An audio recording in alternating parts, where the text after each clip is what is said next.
Myths of Mortals, Path of the Mayan Death Trials. Anthony Francoforte. Preface. Multiple known pantheons have existed since the Ice Age's thaw began. However, the gods are rulers or accomplished individuals with no superhuman attributes. Any human without an incestuous bloodline, having proven themselves through great deeds, may become a god in these times. Due to the primitive nature of humanity, most consider the gods' feats extraordinary. Many reigns exist in each of the 4 latitudinal arc quadrants, separated internally through a multi-rule treaty designed by Brahma a millennium ago so that no one god could rule Mother Earth. Humans taming beasts is a way of expressing strength to the world, so the wildlife in a region determines its power. One man must journey with his animals to end matters about which he knows little. Trigger warning. This story dives into the nature of the wilds, and so includes violence among men and beasts. Chapter 1. Name's Quest. After travelling all day, the chief's son, 2 wolves, darts for an evergreen forest, searching for a place to build shelter. Though forced to train for Kukulcan's Mayan death trials since his adolescence, he finds himself panicking alone at sunset. Again, he's worrying about predators. Under the darkening sky, he stops by an abandoned, partially buried mammoth ribcage. There, he plants his torch, racing to dress the bones with 2 bear furs from his rucksack. He persistently wipes the sweat from his palms onto his pants, building the shelter. His hair dampens his bronze cheeks, his pulse throbbing against his eardrums. About 500 feet to the east is a large herd of bison with a mammoth family. He takes extreme care not to alert them. Everyone knows what damage these herds can do under threat. The northern ice shelf reflects moonlight into the forest between its evergreens. Spanning across Kheya-Wita from sea to sea, this illuminating glacier towers over the distant trees. The young man is frightened, noticing the moon's dim glow embellishing the glacier's lustrous surface, daylight shrinking along Lake Ontario's western horizon. Territorial eagles scream, the many wolves beginning howling within range to respond. Consequently, 7 elk run into the forest to take their chances with the polar bears and grizzlies. Having once learned that wolves and eagles hunt together often, the young man quietly scurries to fasten the bear furs to the rib bones with dogbane cordage, which he retrieves from his rucksack. Hearing the pitch of the howls causes his body to shudder. This place is at best frightening after the sun sets, and at worst a pandemonium with startling sounds filling the spine-chilling darkness, seeming to grow closer and closer, provides an ever-reliable source of fear. Tonight, the screeches come from dire wolves. At least he recognizes them, so can sweep his fear into a pile. Although his black rabbit garment camouflages him, he knows that any predator can also find his scent trail and track him as prey. Are the dire wolves already searching for me? Agitated, he keeps his knife close, gripping the handle between his teeth.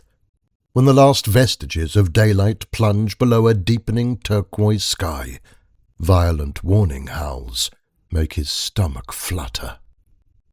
He works on, winding all the cordage around his forearm, his mind racing. "Why didn't I come before dusk?" he mutters to himself.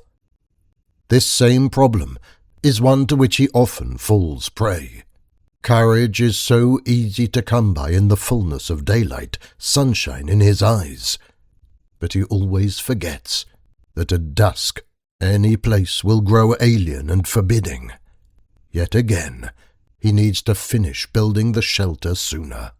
He ties each knot with wet and slippery palms, trembling, flinching when the dire wolves growl as if venturing close to their prey.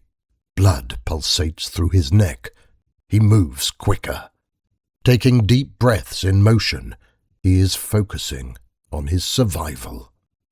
All he can smell is the sweet tang of the spruce trees. Listening to the tall grass sway with the wind, he won't stop tying knots to wield his bow. Not unless he hears the grass shuffle. Each howl sounds closer, his shaking knees rattling all the arrows in his quiver. Centering his mind on the task before him is all he can do to replace his panic. He must make his way to the Mayan death trials, his duty as the son of a chief. Kukulcan conquered every tribe up to the northern ice shelf of Kheya-Wita long ago. The god persuaded each tribe to sign treaties in a decade's time. Although many years have passed since, the treaties are still in effect, so every chief's son must participate in the trials when he comes of age. The trials are held every 2 years, but the sons are expected to die along the journey or arrive on time. Should a son choose to evade his fate, however, then Khemi, Kukulcan's father, will slaughter all of his tribe's elders. Khemi has plucked out thousands of hearts over the Mayan pyramid. A warrior cannot simply travel to Maya seeking Kukulcan's life.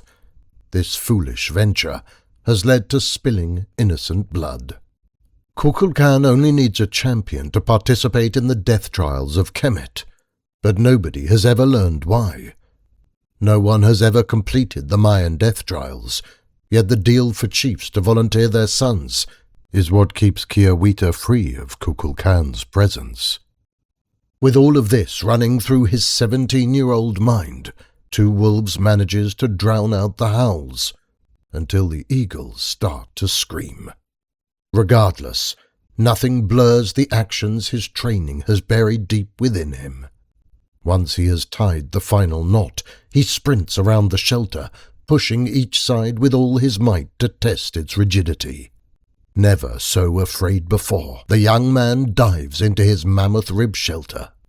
He secures the entrance shut from within, his heart pounding.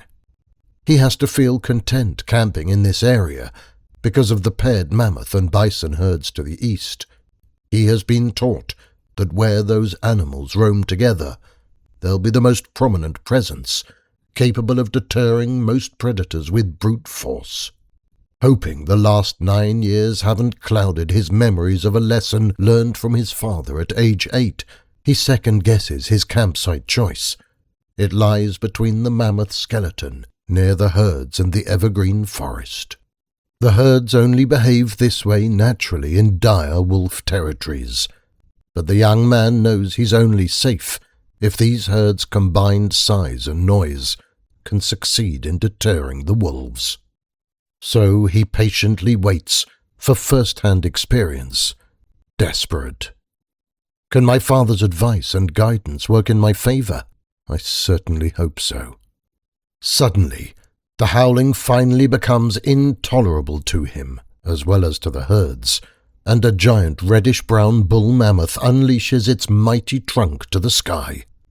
The ensuing noise disturbs the dire wolves' sensitive ears with abrasive trumpeting. They cease their incessant howling. The mammoth's need for displays of aggression keeps the bison herd alert, bellowing. Once the chirping of 1,000,000 tiny crickets bravely fills the air again, the young man exhales in relief, his heart's pace slowing. The crickets, the birds, and all the lowly forest beasts had been silent as usual, stunned into submission whenever the wolves' howling takes over the sky. Now they are happy again upon the new silence of the formidable predators. Closing his eyes with his hands behind his head, Two Wolves counts each breath until his adrenaline falls.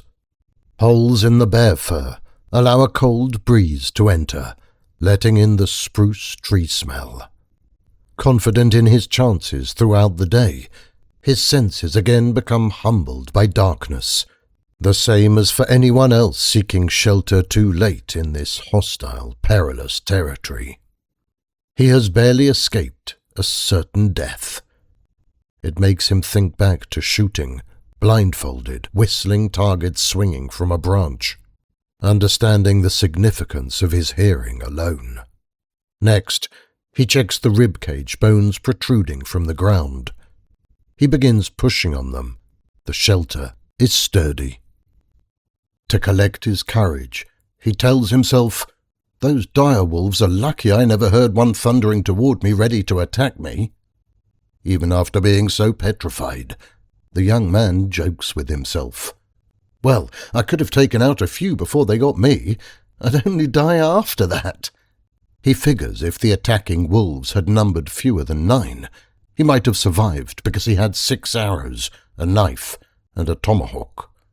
However, in the back of his mind, he's aware he has no chance against an entire dire wolf pack, even 8 wolves carrying the muscle strength of 20 men. As for their jaws lined with bloody, razor-sharp teeth, just 3 could see him off. His smirk turns into a smile, realizing he's trying to morph fear into bravery with the same optimistic wisdom of his father, something his father has honed and polished down the years. Didn't his father instill these same beliefs and practices into his boy as often as possible? "Believing you can win is half of any battle, my son," he said on many an occasion. "Think poorly of your skills, and you will see just how quickly this mindset will take you down." The bond with his father has developed his voice of reason. The young man is grateful. Dropping his rucksack, he then unrolls an elk skin below it and sits facing the entrance, listening to the night owls hooting. He puts his bow on the ground to his left, centers an arrow over it, and stabs his knife into the dirt to his right, an aggressive blow. It's as if he imagines killing some horrible attacker who has sought him out in the dead of night. Perhaps he is practicing. Resting his head on the rucksack, he places his tomahawk within comfortable reach on the ground, contemplating what's to come. "I'll keep it right there, ready to grab it if I must." Although he is down on his back, with his weapons surrounding him right now, come the morning, things will be vastly different. Then, 2 wolves will start his name's quest at dawn. The quest entails that he must return home with any type of tamed wolf next year, and if not, if he fails, then he will be sought and executed by Kimi at Kukulcan's order. The bounty for a chief's son is undeniable. No son has ever escaped his terrible fate, but 2 wolves intends to survive for his tribe's sake. So, he remembers everything his father has taught him about dire wolves. He thinks, "I just wish that taming one weren't such an impossible scenario. Countless times I have thought of ways to get close to a dire wolf, but they don't stray like a grey wolf often will." The young man's heart desires a dire wolf by his side. But is there really any way to achieve this? How, then?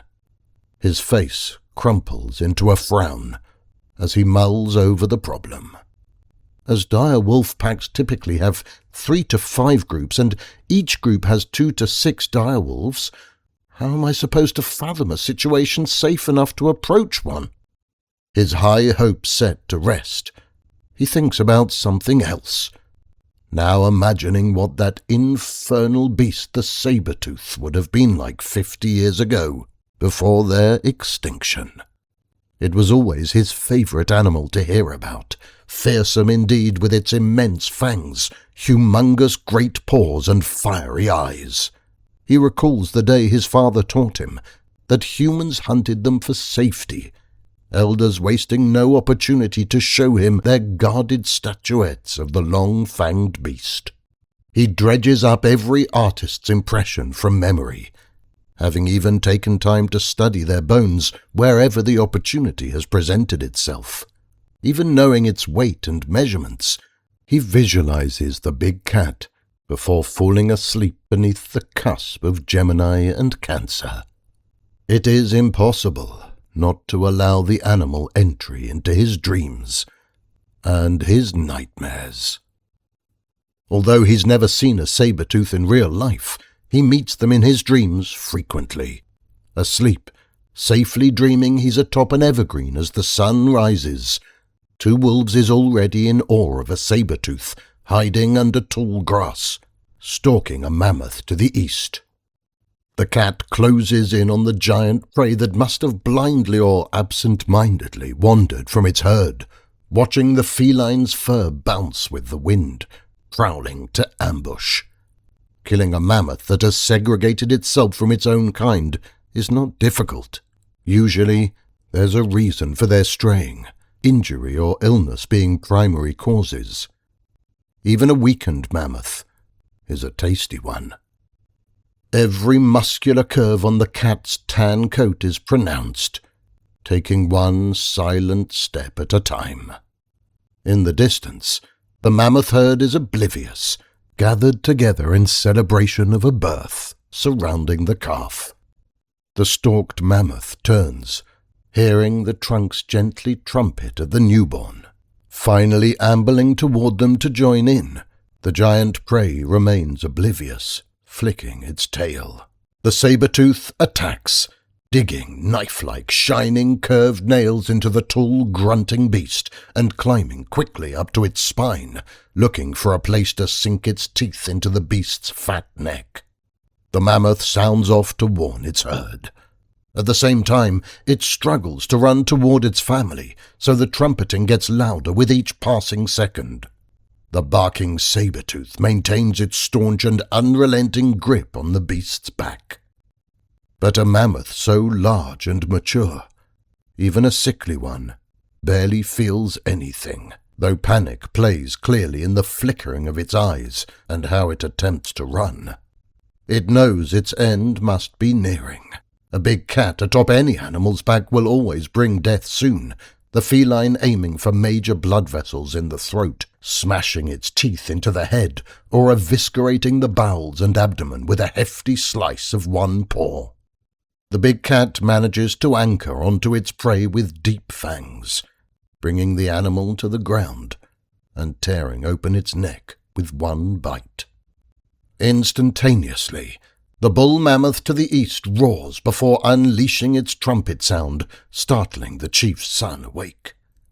Abruptly opening his eyes under beams of sunlight seeping into the shelter, Two Wolves gets up.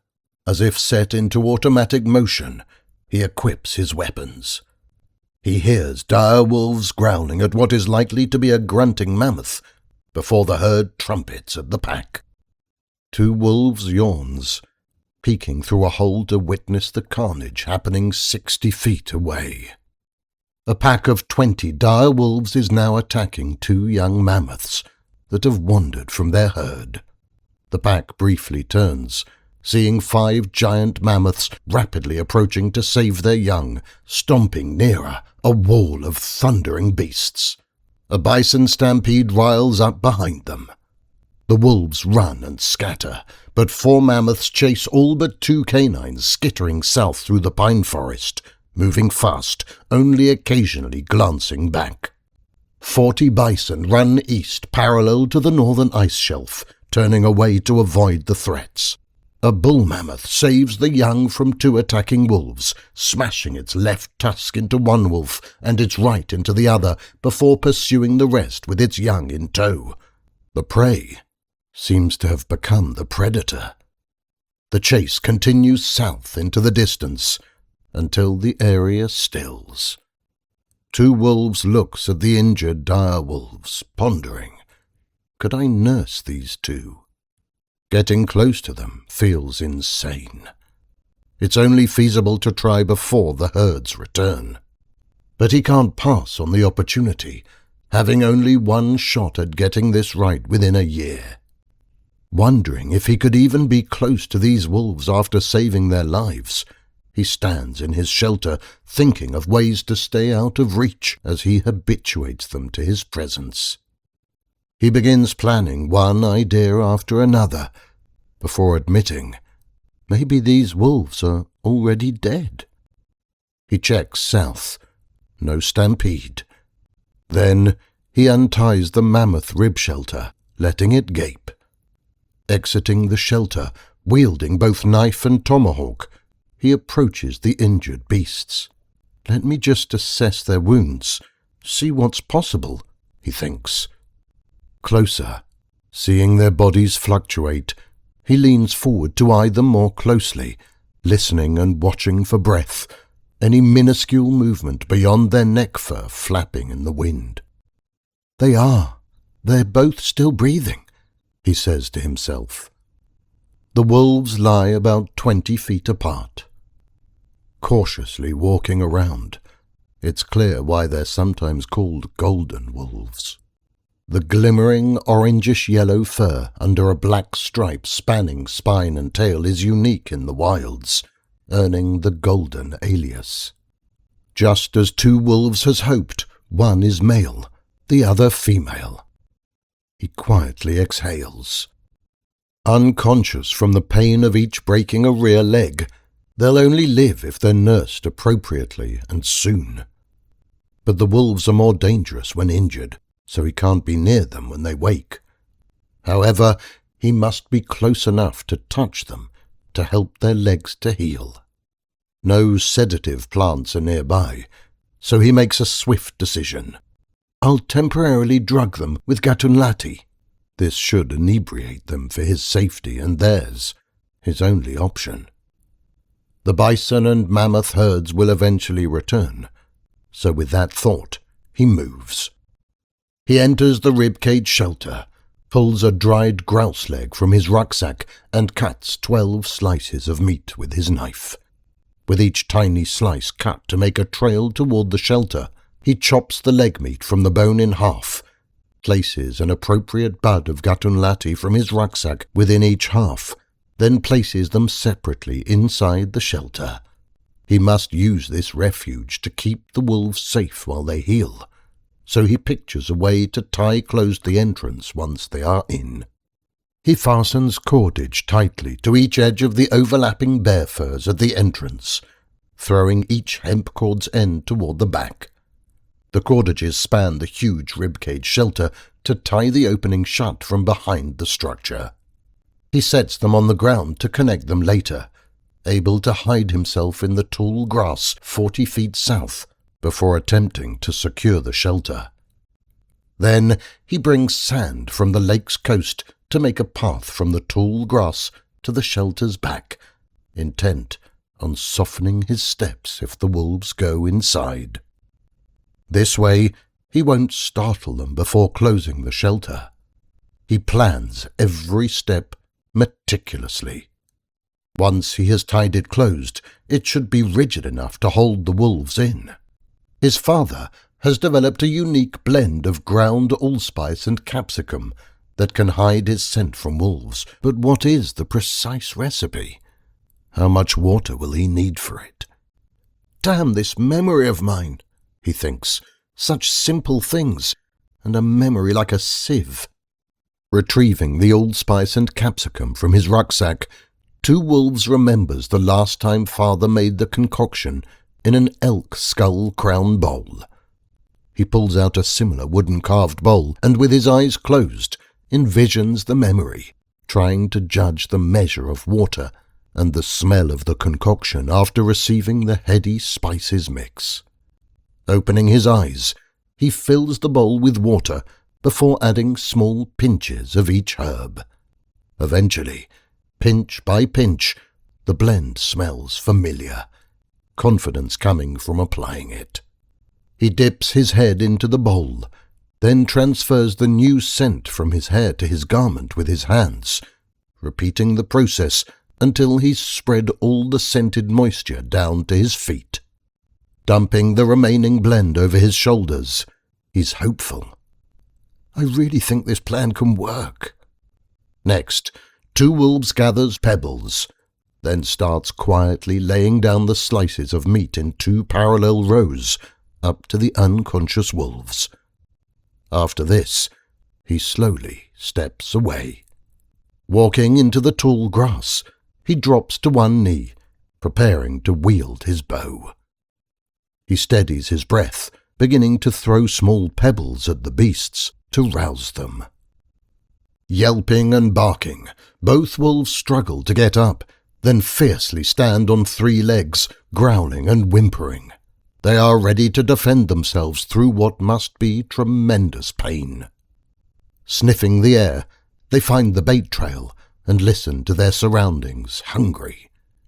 Hearing and feeling the tall grass swaying with the wind, they instinctively look toward it, possibly expecting a jaguar.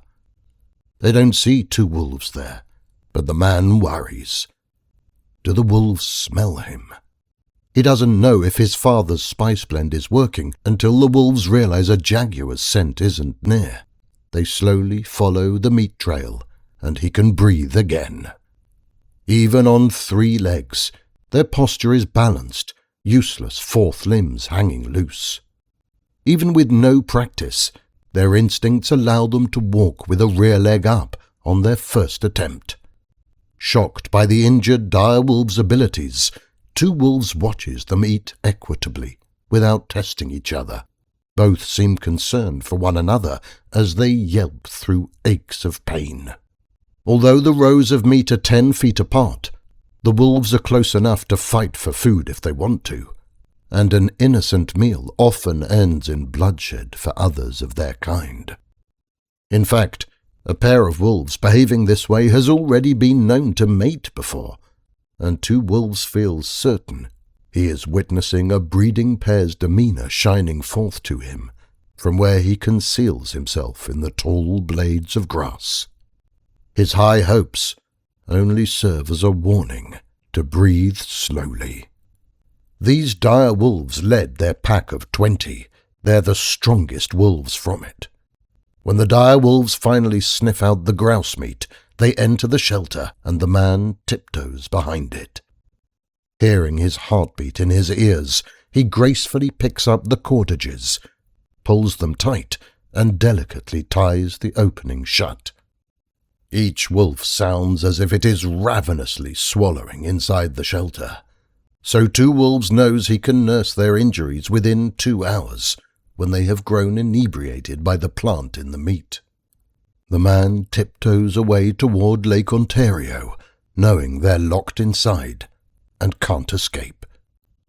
There are streams and small bodies of water from glacial runoff between the shelter and the lake's shoreline. Passing by a pond as the wolves start rummaging inside the shelter, he sees a tiny frog catch a large dragonfly and struggle to engulf it.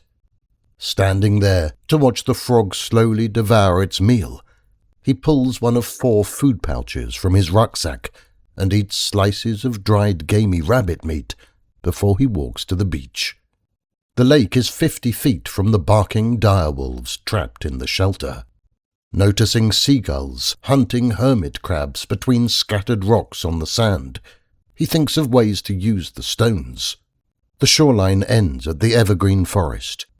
Looking to the south, where the shoreline spans a few miles, he sees an abandoned canoe nearby and walks up to it.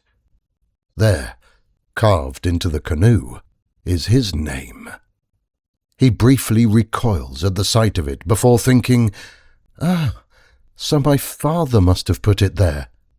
2 Wolves feels the luck of nursing direwolves goes hand in hand with finding his father's aid.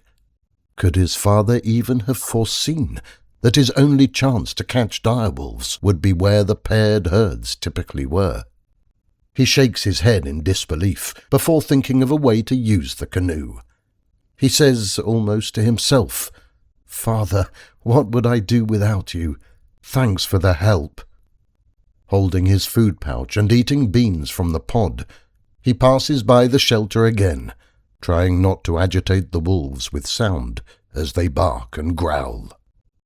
Hearing him, they push on the sturdy shelter walls as he walks south toward a pine forest. Now and then, he hears one launch itself at the shelter's ribcage walls as if hopeful to break through, seeing the sides billow out, with the convex imprint of paws and claws grappling hopelessly between the structure's ribs. But the hide is so dense, not even non-injured wolves could easily escape, and only then if they had a place to sink their teeth into the fabric of it before chewing through. This alpha pair is well and truly captive, and at his mercy, ensnared there for as long as he wishes, unless they manage to slip through the doorway when he sometime tries to regain entry. Reaching the forest, he finds rows of trees about 100 feet tall on the pine forest edge, choosing 4 to chop down with his tomahawk. Each trunk is at least 1 foot in diameter, so chopping through a single tree takes him around 20 minutes. He has a fair idea of the time passing from looking at shadows cast by stationary objects, such as the plentiful small shrubs.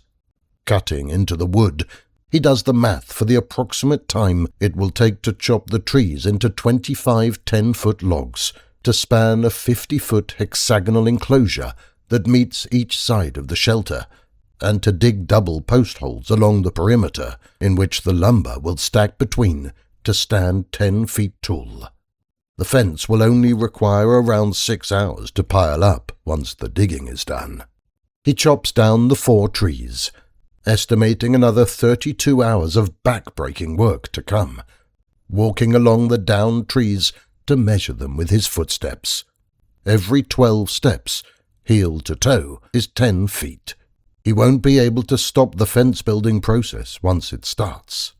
He needs to complete the task before the wolves are no longer affected by the Gatunlati. Drugging the wolves a second time can kill them, and they'll be inebriated long enough, according to Two Wolves' calculations. So, the fence will soon have a critical role to play. With 4 trees on the ground, Two Wolves hacks the top 20 feet off each one before returning to the shelter. Once he's tiptoed close enough, he hears the dire wolves breathing hard. With only just enough medical supplies to splint each wolf's leg, he realizes he can't spare time to gather more for the next 3 days. No, he has to use all the supplies on the animals sufficiently, hoping he doesn't need any more before he can accrue some in due course. Willing to take the risk, he unties the ribcage shelter's entrance and peeks inside to see the wolves now awake but lethargic. One deep breath after the other, he tries to steady his heartbeat. He picks up pebbles and, ready to run, gently throws tiny stones at both wolves. When they don't respond at all, he lets out a sigh of relief and enters. He pours water into their mouths, neither wolf able to lift its head. In fact, their tongues barely move to drink the fluids either, so he has to be careful to avoid drowning them or inadvertently flooding a lung. Both canines are lying on their sides with their injured legs up off the floor. Two Wolves takes a short chance to pet them both, trying to comfort them before working as quickly as possible. They yelp together as he splints each wolf's injury. Each wolf shows concern for the other, but neither can react with the tenacity they're used to. Both just whimper, as if sensing impending doom, as Two Wolves ties the splints in place. Within 30 minutes, the beast's legs are set to heal, and their inebriated state allows the man to walk away alive. He shuts the shelter to keep the wolves safe as the mammoths return, some of their tusks stained with the fresh blood of dire wolves. Once the bison herd joins the mammoths to the east, Two Wolves feels safe chopping the trees he has cut down into the 25 logs he needs for the next 8.5 hours. Then, with barely half an hour of daylight left, he drags each 20-foot treetop from the 4 trees behind the teepee, one by one, before pulling the canoe to the same spot. Knowing the scent of the dire wolves will keep him safe, he situates the 4 branchy treetops around the canoe behind the shelter. Two Wolves stargazes in the canoe between the treetops until he falls asleep from exhaustion. The next day, he spends 2 hours stacking rocks in the lake, 20 feet from the beach right up to the shore. The rock wall will make it easier to snare any fish swimming into the reservoir. Once the fishing wall is in place, he spends 8 hours splitting 25 logs down the middle, leaving branches on them to keep the wolves out of jumping range once the enclosure's fence is entrenched, and against the shelter on both sides. The lumber now ready, he uses his torch shaft to loosen the soil. He will dig a trench for the last 3 hours before dusk, on schedule to finish on time. This achievement causes a grin that only his back pain can diminish. The day after, he spends 7 hours digging 6 pairs of post holes with his scooping tool carved from a mammoth tusk, before taking 6 hours to stack the hexagonal fence. 2 wolves is wholly spent before falling asleep, but the dire wolves will have some space to lounge when the Gatunlati wears off. He feels relief lying in the canoe between the shelter and branchy treetops, closing his eyes, sore from working as fast as possible. The fence is fully built, now connected to the ribs of the shelter. He sleeps behind the enclosure until dawn. Then the splashing water wakes him. 2 wolves immediately sits up, listening through the tree branches. He hears the lake's water splashing again. Quietly, he gets out of the canoe, moves a treetop, and peeks from behind the enclosure. There, he sees a jaguar fishing in his reservoir, hurling fish ashore, its cubs playing nearby. Knowing the jaguar cubs won't survive without their mother, hunting the jaguar isn't an option. The 2 cubs seem excited about the fish they pick up. 2 wolves merely smiles, watching the jaguars until they meander away toward the forest.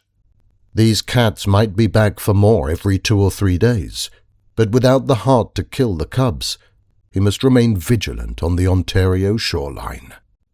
The cats disappear somewhere between the evergreens to the north, and he walks to the reservoir. 9 extra pike are lying on the beach.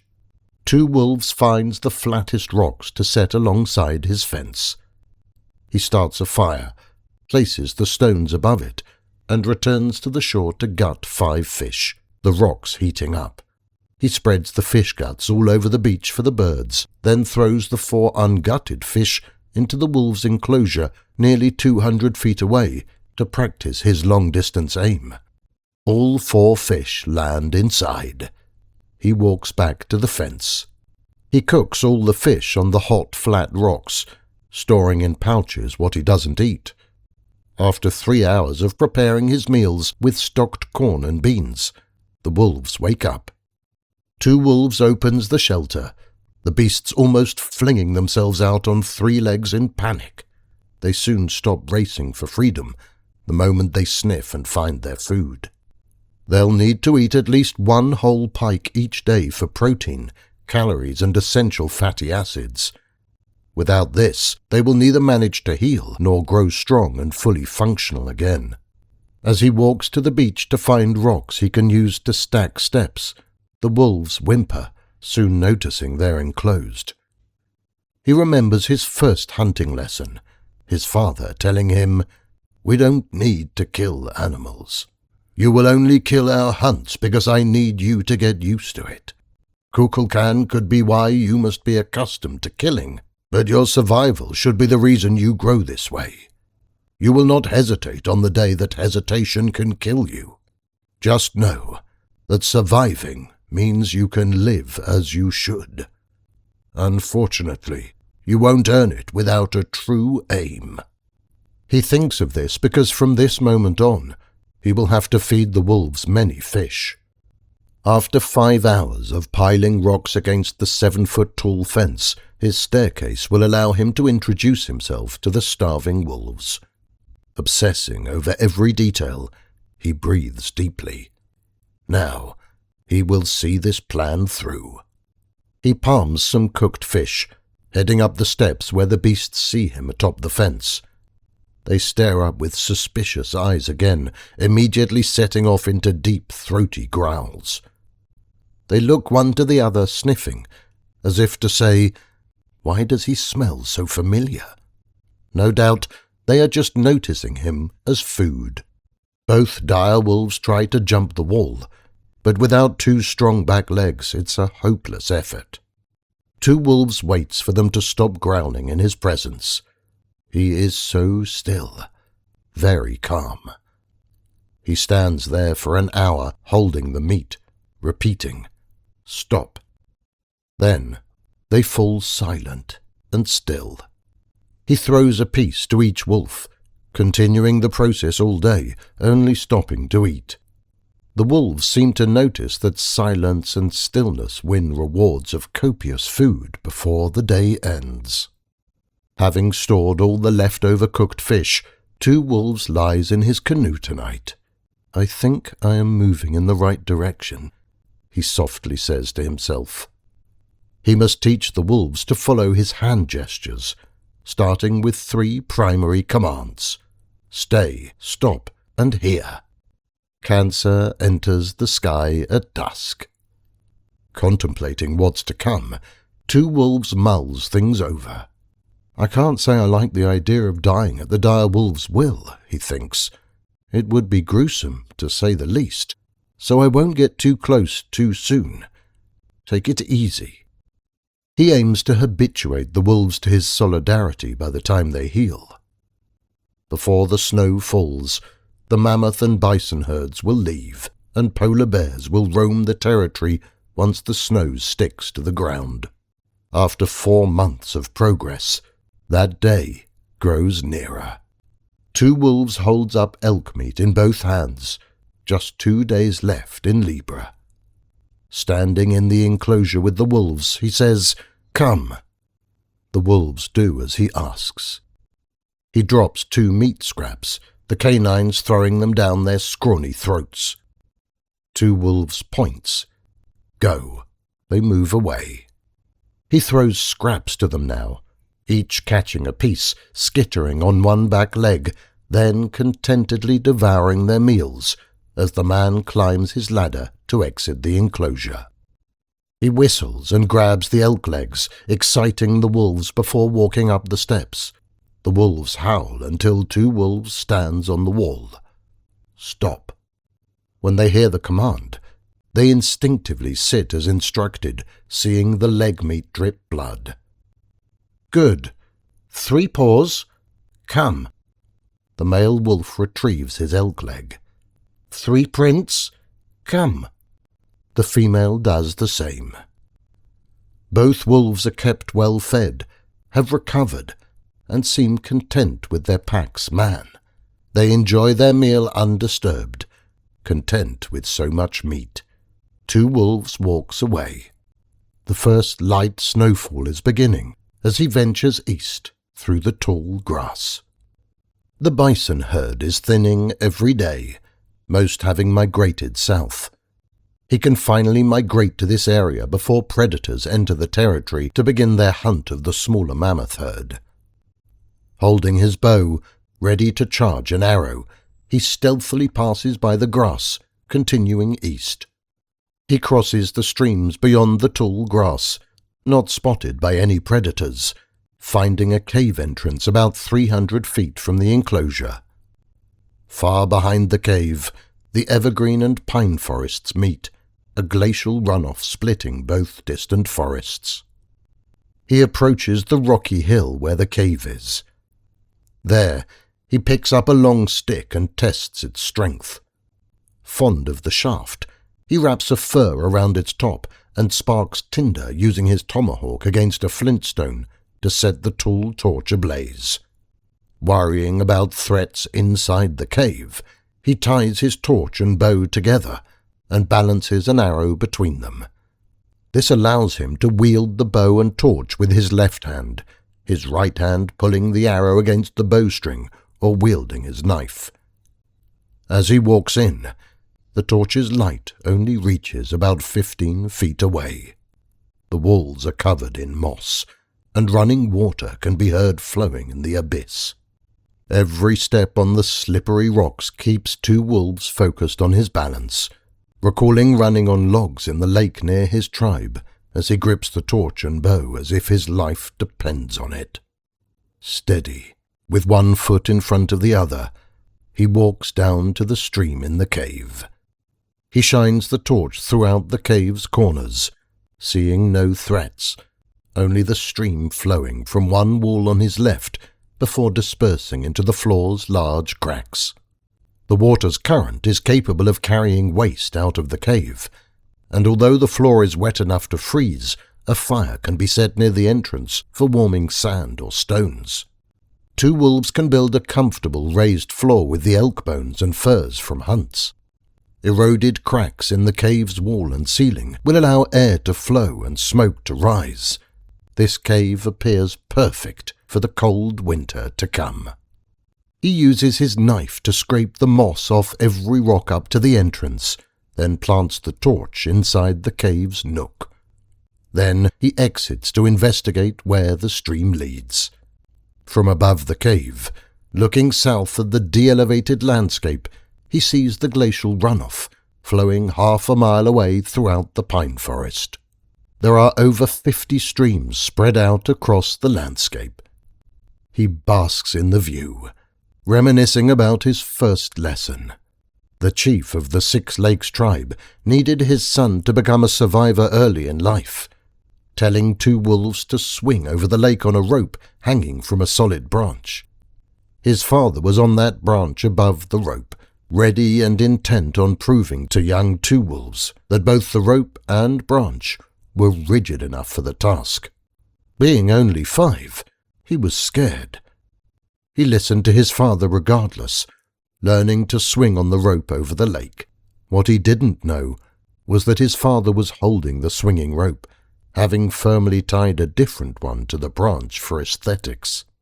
Two Wolves was excited, swinging over the fish, never as afraid as when his father let go of the rope before he hit the water. That was the day Two Wolves had no choice but to learn how to swim. He kept jumping when his feet reached the bottom until he managed to move his arms in a way that allowed him to weave back to the surface. Looking back, it all makes sense. It was about trusting himself to overcome his limitations.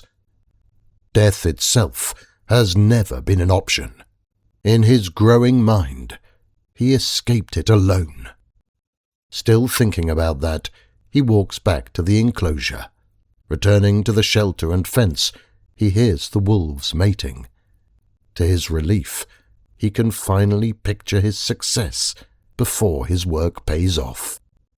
The time has come to move his camp. Without disturbing the animals, he carries his supplies to the cave. After 4 trips, everything he's gathered is in the cave. 3 elk furs, bones from each elk, and plenty of elk meat to last the wolves for the winter. On his last trip, Two Wolves places the furs on the cave floor and uses the rocky ledges along the walls to store the meat. Only his weaponry and rucksack stay with him when he's ready to walk the wolves to the cave entrance. Before leaving, he gathers the bearskins back up from around the mammoth ribcage shelter. The wolves stare warily. As he's trailing fish meat behind him as he walks, the wolves are easily motivated to follow. Once in the cave, the dire wolves have an entire area padded with elk furs. They seem to know it's theirs. Seeming dominant over this new territory, the man slowly reaches for dried fish treats to reassure the wolves he is no threat. Both wolves wag their tails and sit on the elk fur as gestured. The man quickly rewards the beasts with fish and departs the cave. Two Wolves remains calm, draping bearskins over the entrance. He's taught the dire wolves to respect the bear fur as a boundary never to pass, but they only show discipline if they hear him nearby. These wolves are well habituated, but both are highly alert. With 3 more hours of daylight, he cuts down small trees to build a wall to replace the furs, conducting all of his noisy efforts outside the cave. By the time the wall is finished, he thinks, I really miss the days of being away from those beasts. Time to be closer with them. It's time to test all the work put into the wolf's behaviour. He will act as the bait." The wolves stare at two wolves walking down into the cave with treats in each hand. Thoughts of the beasts ripping him to pieces flit through his mind just momentarily. But there is no aggression. They only whimper for the treats. The man exhales, relieved. He isn't going to become their meal. He hands them treats, walking to the elk fat stored on a ledge, wrapping multiple strings of hemp cordage with it, then lighting the bundles with the torch. He places them around the cave wall ledges. Now, with light in the entire nook, two wolves sees there is gold in the walls, maximizing the light's glare through the cave against the ground's flowing water. He looks at the wolves and says, "Three paws, three prints, I'm in charge." Their ears face the man, their heads tilting, all resting on the only elk fur bed. His speech, accompanied by a hand gesture, says, "Come." The wolves stand fast and walk to the man. "Stay." The wolves stand still. Two wolves lies on the elk fur bed. "Come sleep." The wolves both seem excited to sleep next to the man, their days of closeness in the cave beginning at this moment. By Capricorn, the beasts are fully accepting of the man's solidarity, and he witnesses the golden wolves' litter being birthed. Beneath a blizzard, sheltered by the cave, two wolves sits with hot stones from the fire on the other side of the nook, cooking while the female gives birth to 4 pups. The male wolf is standing guard nearby, vigilant and fiercely protective. After the mother admires her largest male puppy, so does two wolves. The muscular pup will have most of the mother's attention and should acquire the best bonding habits. Two wolves tells three prints, "Very well done, girl." Once the pup's eyes open 4 days later, two wolves begins to teach that being bitten hurts. Over time, he patiently trains the puppy to be calm and friendly each day, before encouraging it to be quiet. Whenever the puppy acts noisy, he carries it to its mother to promote composure. Two wolves and the pup often play to link their hearts throughout the next 2 months, until the young puppy no longer requires its mother's milk. The day after Pisces appears in the night sky, two wolves with the puppy wanders away from the cave, never to return to their pack. Two wolves deconstructs the wall that has kept the cave shut. He puts a bear fur boundary up to buy the duo time. They'll be on the canoe in Lake Ontario before the pack can leave the cave. He spreads the young wolf's urine to leave behind multiple scent trails should the group try to follow. But carrying the 2-month-old golden wolf as he runs through shallow streams up to the tall grass doesn't leave a scent to track. Both he and the pup are on the lake 15 minutes after leaving the cave. To embrace his name's quest as the chief's son, he is expected to tame any type of wolf as his name might entail. Instead, two wolves has come to possess the pup of a golden dire wolf. He travels the lake with his beast, reaching land in a week, and finds an enormous weeping willow just north of his tribe to use as shelter. Before going home, two wolves wants to tame his new friend and bind with the golden wolf's consciousness beneath this tree.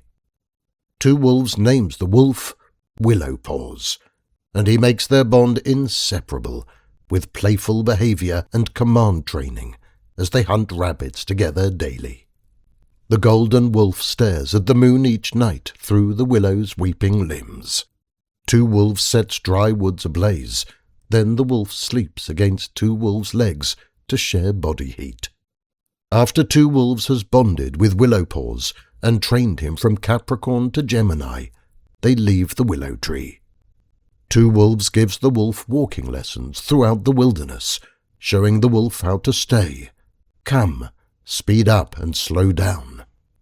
After 1 month of rigorously teaching the wolf to follow along, they make it home. The dire wolf's even-tempered companionship will be needed for the path he's obligated to take, the path of the Mayan death trials.